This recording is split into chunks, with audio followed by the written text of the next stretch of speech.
Salut les petits loups. Bonjour. Voilà. Bonne journée. Bienvenue pour ce cours de cuisine.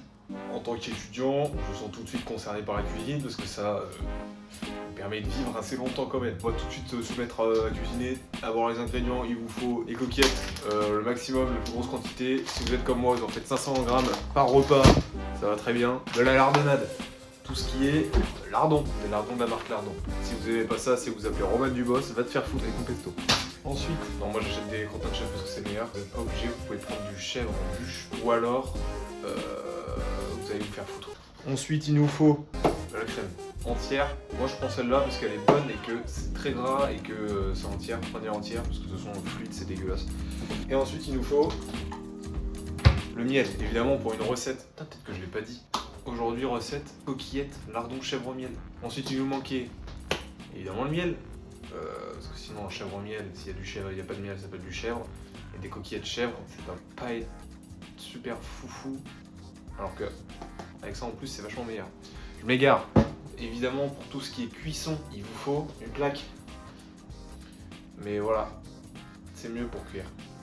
Qu'est-ce que je peux ajouter? Prenez, ah oui, une poêle.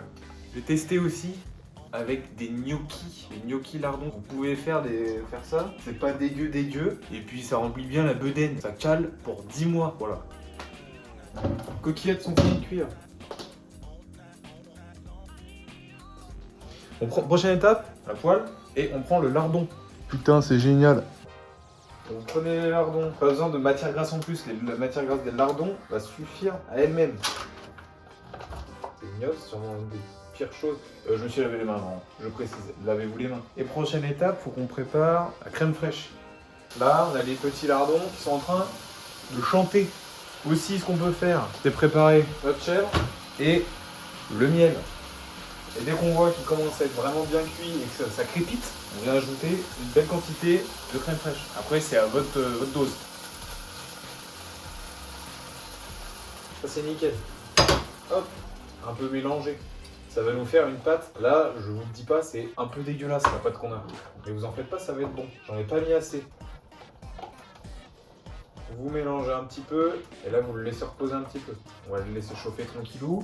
Prévoyez aussi, et évidemment je l'ai pas là, cloche à mettre au-dessus.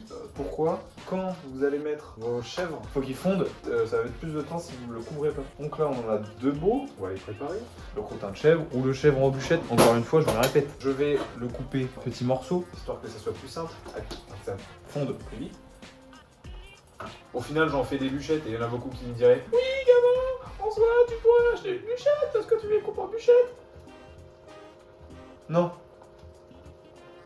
Vu la quantité de crème fraîche que j'ai mis, je vais tout de suite en mettre un deuxième parce que moi je préfère avoir plus le goût du chèvre que le goût du miel. Mais le goût du miel est quand même assez agréable à avoir. Donc là, maintenant, mélanger un petit peu, voir que ça se fonde un petit peu plus. Comme vous pouvez le voir, je suis pas sûr d'avoir besoin de m'approcher. Normalement, vous voyez de là. On a quelque chose d'assez épais. Normalement, si je fais ça, vous allez bien le voir, mais moi je ne goûte pas parce que j'ai qu'une vie et que je me dis qu'au pire, je regretterais et que j'aurais dû goûter. Là, ce qu'on va faire, préparer une assiette. Vous pouvez couper le feu. Prendre une assiette, prendre vos coquillettes, essayez de décoller vos coquillettes parce que vous les avez laissées trop longtemps. Pas besoin de les remettre au micro-ondes, elles vont se réchauffer avec votre mélange. Voilà. Hop. Et maintenant, vous prenez votre mixture, et sûrement l'étape la plus cruciale.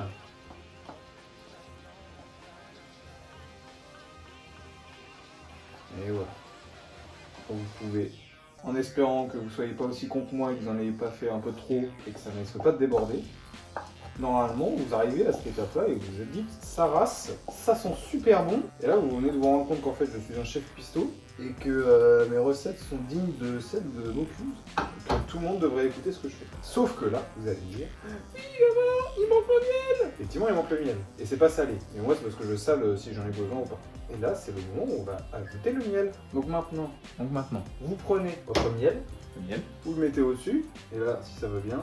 Alors évidemment, beaucoup de gens s'essayent au sucré salé, mais ne savent pas s'ils aiment ça. Moi ce que je vous conseille c'est de goûter comme ça sans miel du tout, et en rajouter petit à petit jusqu'à ce que vous trouviez un point où en fait vous sentez le miel et vous sentez le chèvre, mais sans que le miel prenne le dessus sur le chèvre.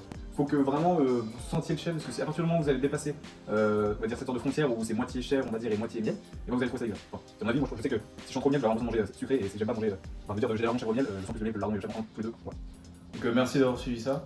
Ça va être sûrement catastrophique et très décevant, et peut-être que vous attendez un truc extrêmement drôle et que j'étais très sérieux.